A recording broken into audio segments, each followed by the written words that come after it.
Ang programang ito ay may mga temang hindi angkop para sa mga trolls, haters at bashers. Patnubay ng may utak, kailangan. So, episode natin for today,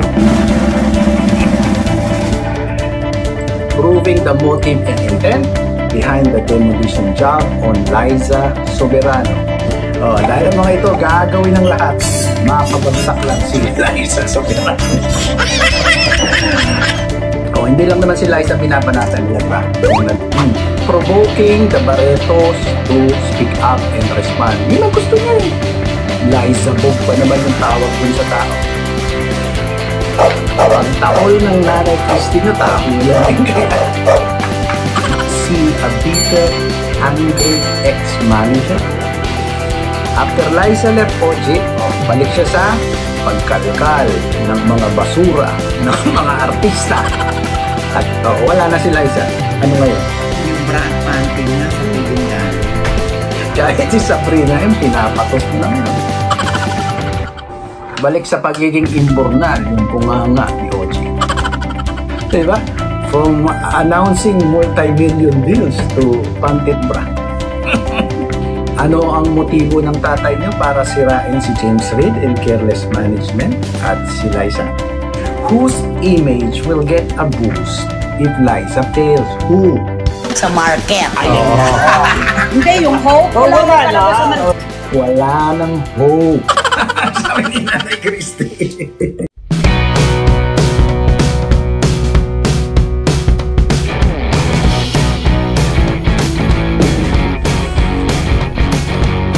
Welcome to another episode of Karakape, where we are currently serving justice by fighting back against chismis that are harmful and damaging to a person's name, career, relationship, and family.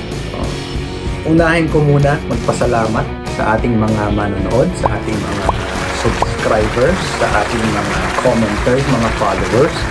Para kung hindi nyo man matapos ang episode na ito ay nakapagpasalamat na ako sa inyo.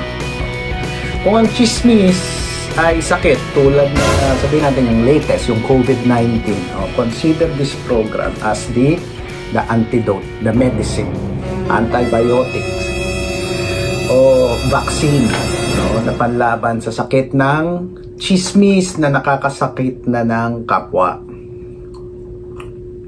Pasakali muna tayo. Si Liza Soberano, kahit nasa ibang bansa, you have to love this girl. Nakakatulong pa rin sa ating bayan, di ba? Because of Liza Soberano, ang daming naglaabasan na Filipino patriots, mga Pilipinong handang ipaglaban ang bansa sa mga dayuhan na illegal na nasa Pilipinas, tulad ni Jeffrey O. Di ba? Mga biglang naging interesado sa pagpapatupad ng ating immigration laws. That's a boring subject, immigration. Yung Senado, may nalalaman pang ibalik daw yung ROTC para matanim daw sa puso ng mga Pilipino ang patriotismo, ang pagtatanggol sa ating bayan, sa gitna ng pag-angkin ng Tsina sa ating mga isla. You know what? Sinong mga proponents niyan? Senator Padilla and Senator Bato de la Rosa ba? You don't need to do that to raise an army against China. Kung kailangan nyo ng sandatahang lakas na lalaban sa China, i-connect nyo lang yung pangalan ni Liza Soberano sa China. gawa kayo ng fake news. Sabihin nyo sa fake news, Liza Soberano supports China. At sigurado, susugod agad yung Ogie and Christie Army sa Spratlys. Dahil ang mga ito, gagawin ng lahat, mapabagsak lang si Liza Soberano. Kung pagbagsak ng China ay kasabay ang pagbagsak ni Liza, asahan nyo, nandyan yung mga kayo mga nanonood, yung interest nyo sa Jeffrey O. case, examine yourself. You know, I took up AB philosophy as pre-law sa San Beda. Galit yung tatay ko. Ano daw trabaho ng philosopher? Sabi ko magloloho ako. Pumayag na rin. Okay.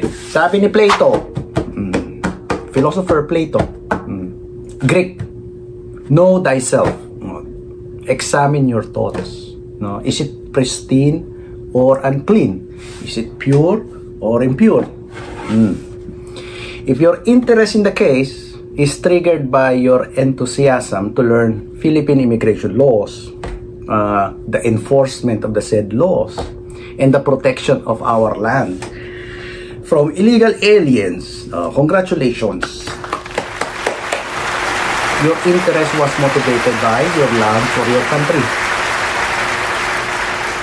But if you're only interested in the case so you can connect it to Liza Soberano, that's bitterness stemming from your Tatay OG's firing of Liza, o na-fire siya as manager. The first one is love for country, which is good. The second one is love for your Tatay OG Diaz. But patriotism is different from bitterness. And if you belong to the second one, yung mga bitter, I really don't know what to tell you. Yung kung patriots kayo, that's good. I encourage you to continue that. Okay. Ang chismis, kung light lang, katuwaan lang, hindi talaga seryoso, okay lang eh. Okay lang yan, di ba? Halimbawa, mayroon dalawang teen celebrities. Nakita natin sa mall, nakita natin nanood ng sine. Sila na ba? Sana sila na kasi ang cute-cute nila tingnan pag magkasama at maraming kikiligin. Pero kapag personalan na, kapag siraan na ng pangalan o reputasyon, pagpapabagsak ng karir, iba na yan. Sakit na yan. Kaya tayo merong vlog ngayon. We want to help cure itong cancer na ito. Hindi lang naman si Liza binabanatan nila, di ba? Kung nanonood kayo ng show nila. Madami na artista. Yung mga hindi nila type. Yung mga ayaw magpa-interview sa kanila. Yung siguro hindi sila binigyan ng pabor. Example, Barreto family. Marjorie, Julia, mga kapatid niya. Sinisira ni OG Diaz by interviewing. He keeps on interviewing Dennis Padilla. Ilang beses ba kailangan maglabas ng sama ng loob si Dennis Padilla, di ba? Pansin nyo, siya na lang umi-interview doon sa tao eh. Provoking the Barretos to speak up and respond. Yun ang gusto niya eh. Gusto niya eh, babatuhin ka ng tae ni Dennis Padilla, no? Dapat kayo, Julia, bumato din kayo ng tae. Hindi naman pinapatulan ni Marjorie tsaka ni Julia at ng mga kapatid niya, di ba? Kasi squatter approach eh, si Ogie and Dennis eh, kung papansin niyo. They are provoking Julia's camp, no? To respond. Ano yun? Anong ire-respond ni Julia? Di ba? Di yung baho din ng tatay niya. Kasi ang ginagawa ng tatay niya, nilalabas yung baho nila. Walang mga pakialam sa tatay, di ba? Hindi marunong magmahal sa ama.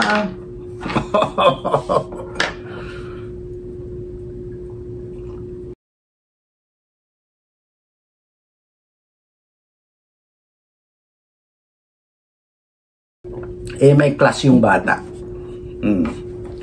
Alam nyo, we'll allot an entire episode for that one. Yung attacking Julia's good name to try to ruin her reputation. Kasi kawawa din si Julia, di ba? Okay, we have a duty to stand up and fight for our fellow human beings. Inherent yung duty niya yan. Magtulungan tayo sa bus.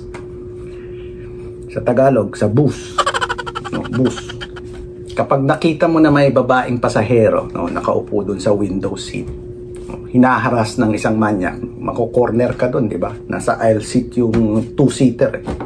Nasa aisle seat yung manyak. Yung babae, nasa window seat. So, nako-corner siya. Hinaharas ng isang manyak. You have to do something. I understand your concern for your health, for your life, for your safety. Pero kung naduduwag kang komprontahin mismo yung lalaki, baka mamaya may baril o kutsilyo. Be creative. Be creative in your approach. Sabi, kawayan mo yung babae. Inday, ikaw ba yan?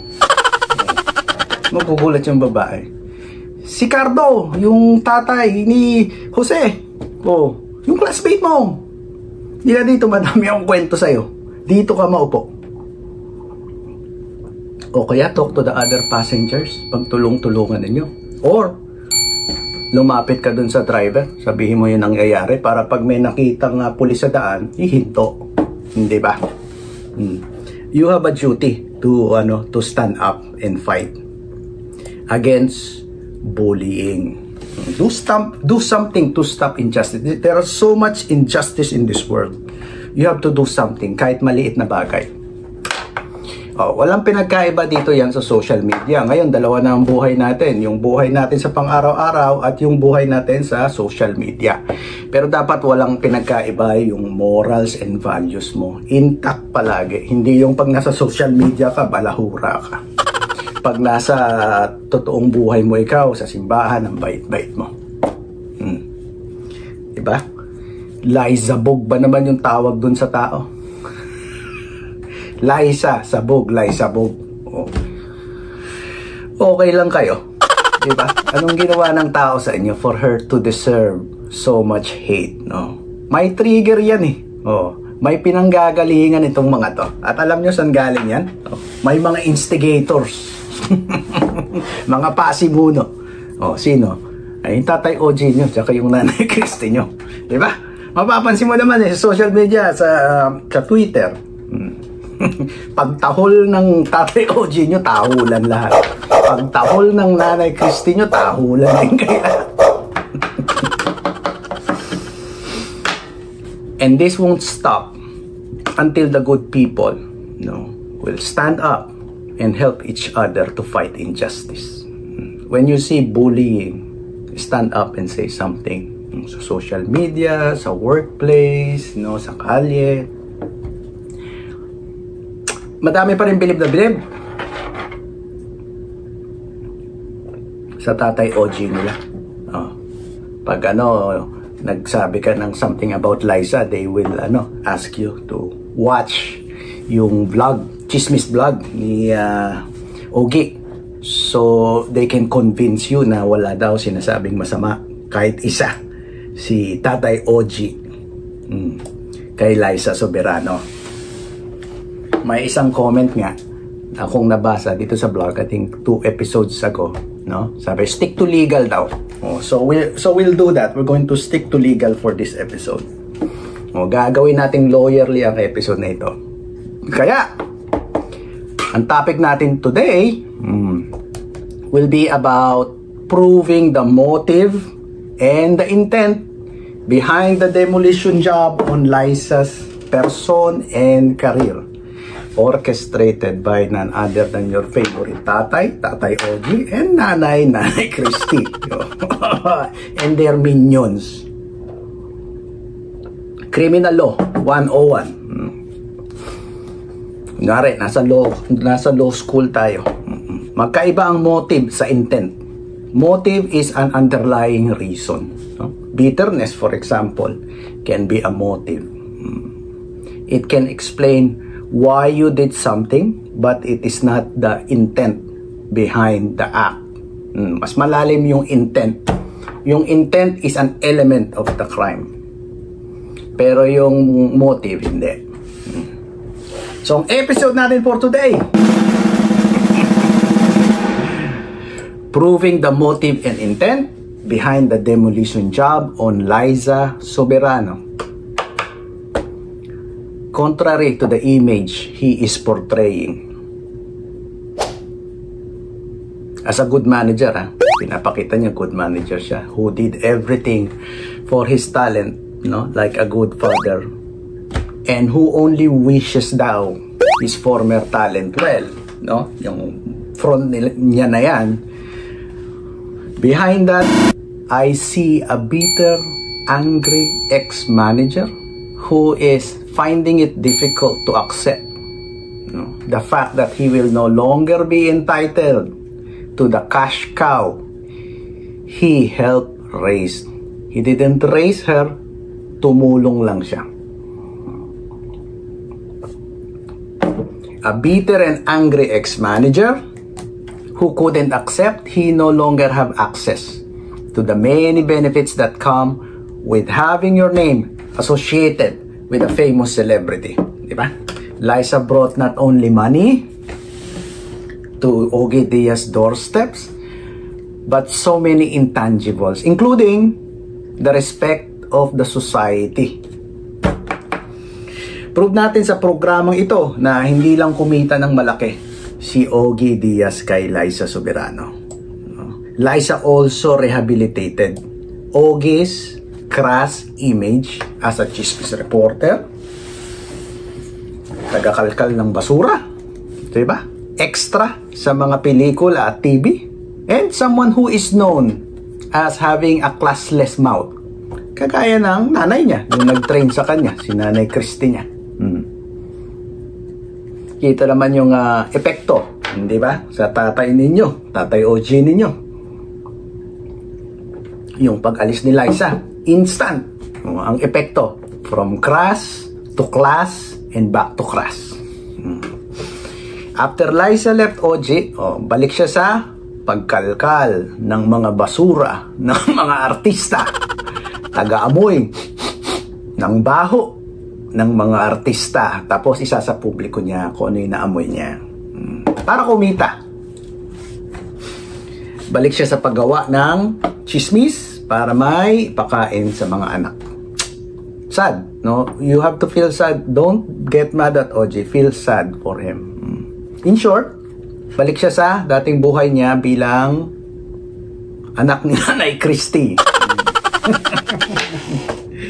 Noong naging manager siya ni Liza, diba? Bumango yung bibig nitong si OG. He would announce what? Anong lumalabas sa bibig niya? New projects, diba? New endorsements, no? I-update niya yung mga tao on Liza's activities, which are all clean. Ang linis ng bata na yon, hindi ba? Walang iskandalo, hindi pasaway, walang drugs, walang lalaki left and right. Yun yung lumalabas sa bibig niya noong nandyan si Liza. Wala na si Liza. Ano ngayon? Yung bra at panty niya sa akin din galing. Yung wala nung bra at panty?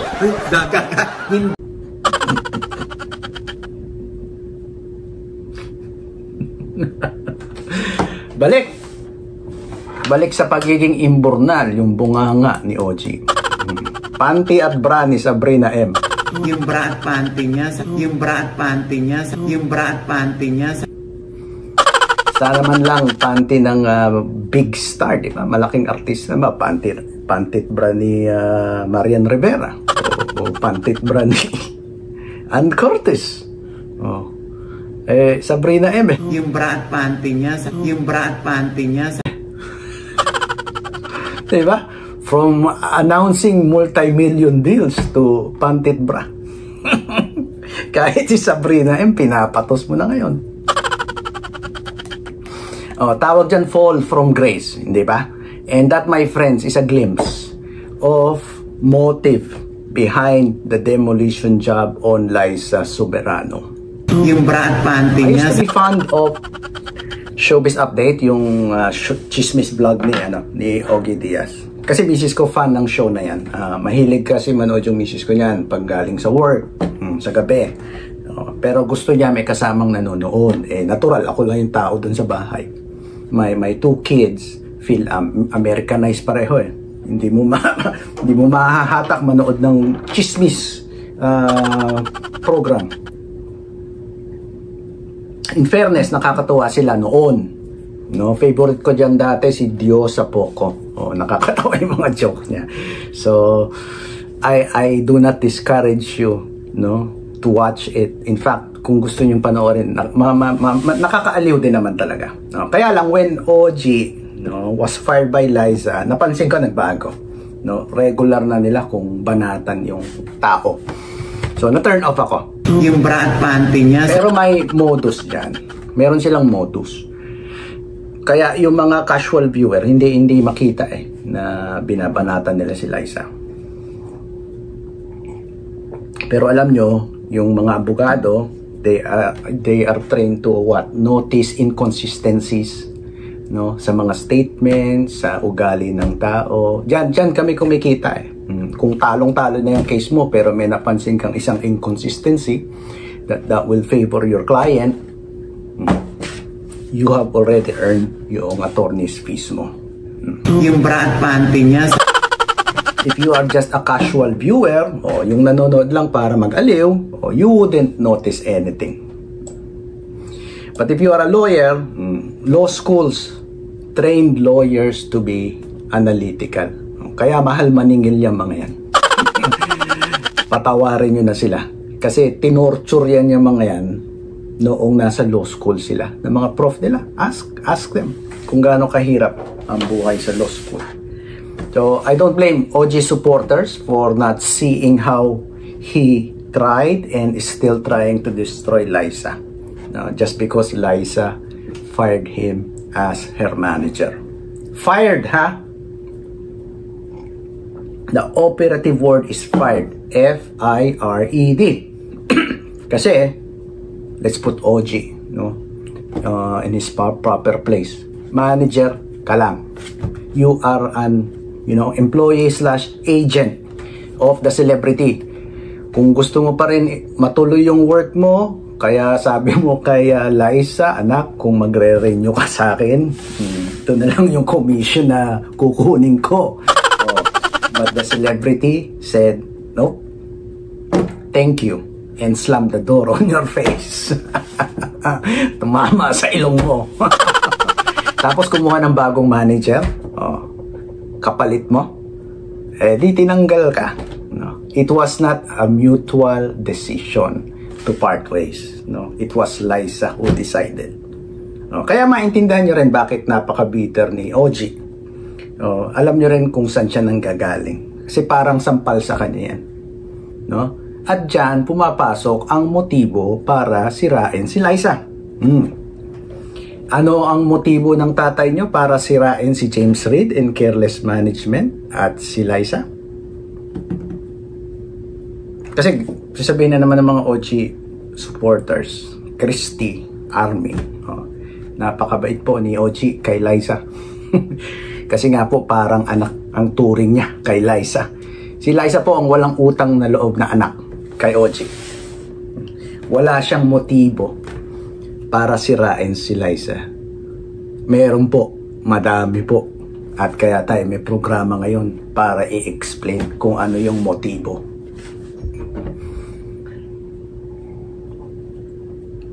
As I've said, operative word is fired. He was fired. Kayong mga nanonood, siguro naman meron sa inyong na-fire sa trabahong gustong-gusto nyo. Tinanggal pa rin kayo.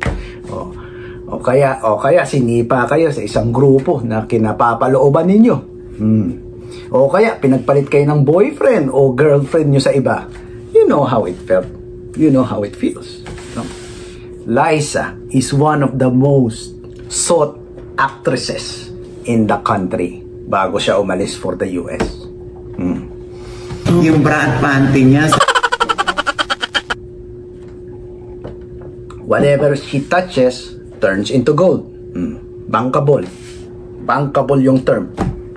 Certain to bring profit and success. Yan ang definition ng bankable. When you see her now doing projects, left and right, nasa Singapore, nasa Korea, nasa US, and you are an ex-manager, anong iisipin mo? Siyempre, yung sana kinikita mo pa rin ngayon sa mga projects ni Liza. Pangalawa, yung pride mo na nasaktan at nasasaktan dahil pinagpalit ka. Tapos ngayon, yung buhay mo, tagakalkal ka na lang ng baho ng mga artista. Ulit. Walang motibong sirain si Liza at ang bagong management niya. If Liza fails, who will look good? Who benefits? ABS-CBN? No, they don't care. They have so many talents. Hindi nga lahat mabigyan ng project agad-agad. Whose image will get a boost if Liza fails? Who?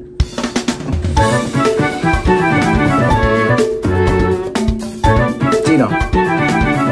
Hindi ba yung dating manager? Kasi nung siya pa ang manager, sasabihin niya, sikat yan nung ako yung nag-aalaga. Yan si Liza. Pero nung lumipat ng management, ano nangyari? Nalaos. Yan yung linya nila. Diba? Kaya yun yung mga tinatahol ng mga aso ni OG eh. No? Sa pangunguna ng nanay Christy niya. Wala na. Laos na, wala nang babalik ang karir sa Pilipinas. Oops! Pangalan Si niya. Hope. Wala na sa market. Ayan na. Hindi, yung Hope, wala na talaga sa market. Wala nang hope. Sabi ni Nanay Christy. Yung bra at panty niya. Who will look good if the new management of Liza, yung careless, looked incompetent? Kung yung careless mukhang clueless. Kung wala silang makuhang projects for Liza, who will look good? Di ba yung ex-manager?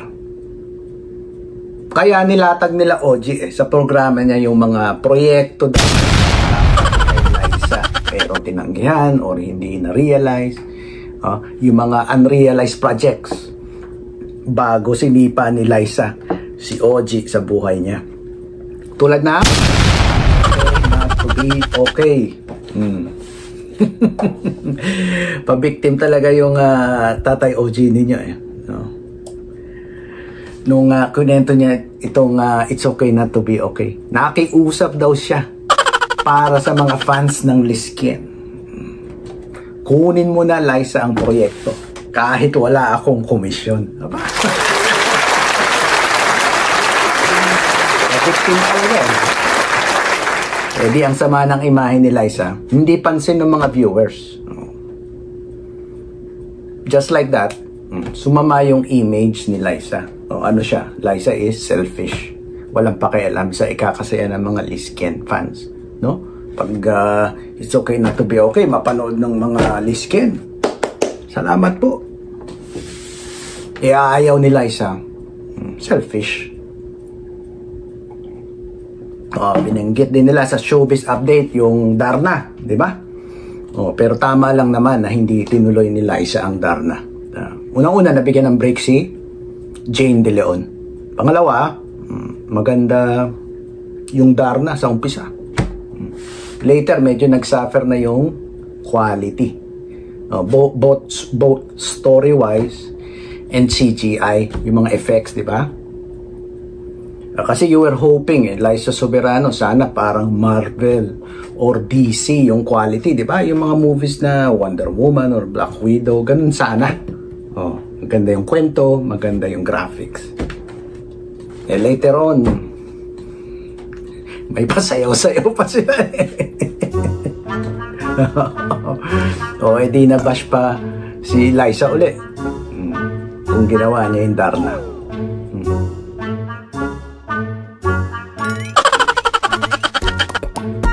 So, relate the situation to yourself. Yung nangyari kay OG.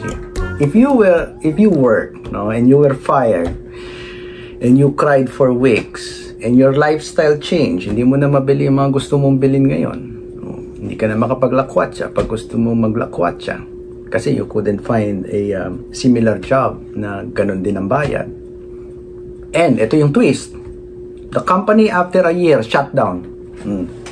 Because of mismanagement. Ito pa ang clincher. No, kaya nagsara dahil doon sa department kung saan tinanggal ka, nagkaroon ng malversation. Halimbawa, accounting department ka. Yung department na yun na nagpabagsak sa kumpanya. Wouldn't you feel vindicated? Wouldn't you tell the world, no? See, they were wrong to fire me. Buti nga. And that is the comment OG, Christy, and their followers are reserving for Liza. Buti nga. They are dreaming, and you can keep dreaming. Libre ang mga Arab. One day, they can say to Liza, buti nga sa'yo. So, malinaw ang motibo. Diba?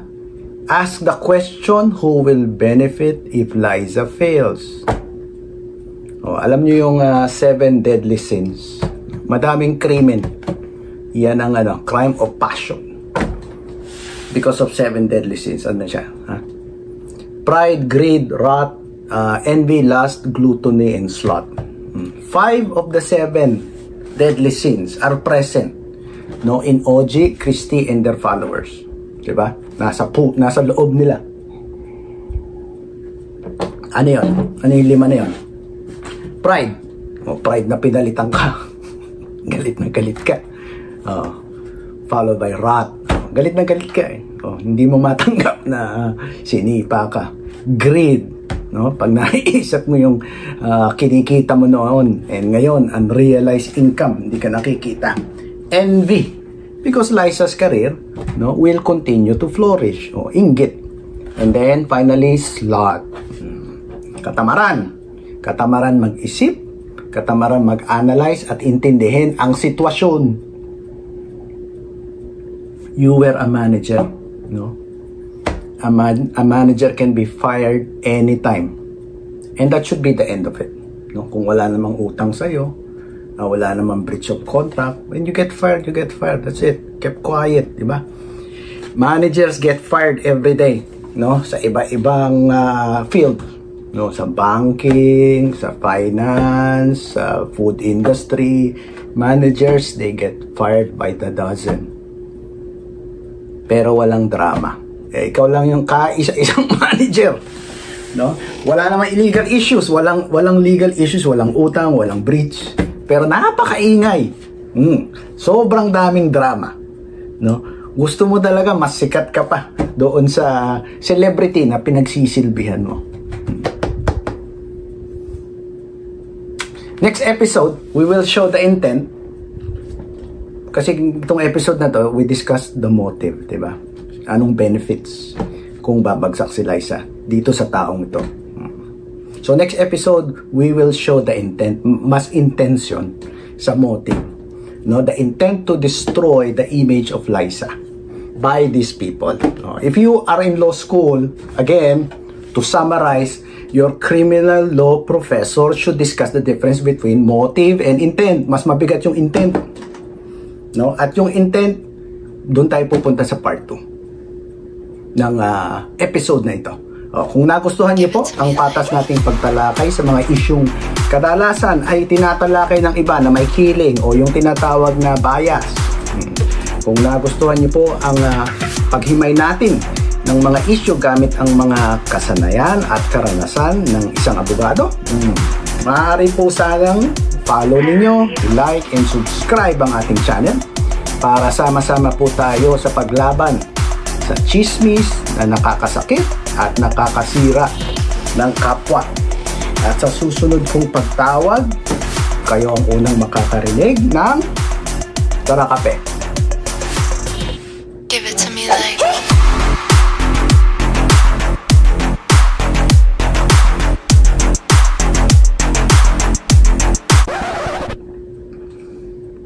New York ang Starbucks mug ko ngayon.